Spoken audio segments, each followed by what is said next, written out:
გაუარესდა თუ არა საქართველოში კრიმინოგენული მდგომარეობა? რაც სააკაშვილი წავიდა იმერე გაედაირია საქმე.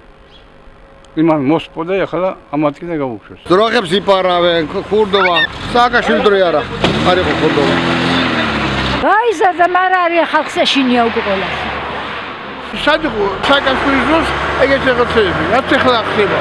ვინმე შაკლავს, ვინმე არავინ არ ფერებს.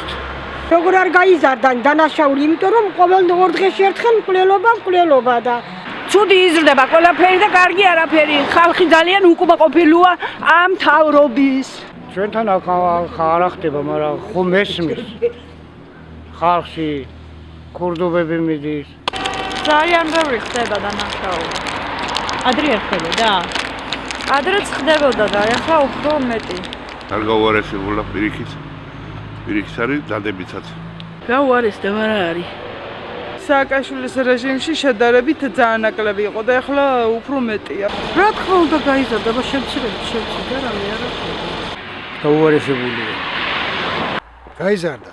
რატო ხდებოდა მთავრობა რა წესია? მე მგონია როგორც ადრე იყო, ეხლაც ისია, მაგრამ ეხლა ბევრი ჩას, ადრე იმდენი არ ჩნდებოდა ხოლმე. ხდებოდა, მაგრამ ამდენი არა. რა თქმა უნდა გაიზარდა.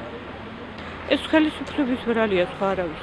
პარიში ბევრი დანაშაული არ ხდება. თუ რამე მოხდება კიდე იჭერენ და აკავებენ. მაშინ უფრო მეტი ხდებოდა, მაშინ ყოველ ბევრი დაფარული იყო და არა ჩანდა. გაუარესდა. ადრეც ხდებოდა, მაგრამ ახლა უფრო ხშირად. რა ხდებოდა იმოყოლა რა ხულიკუნობა როგორც ხდება.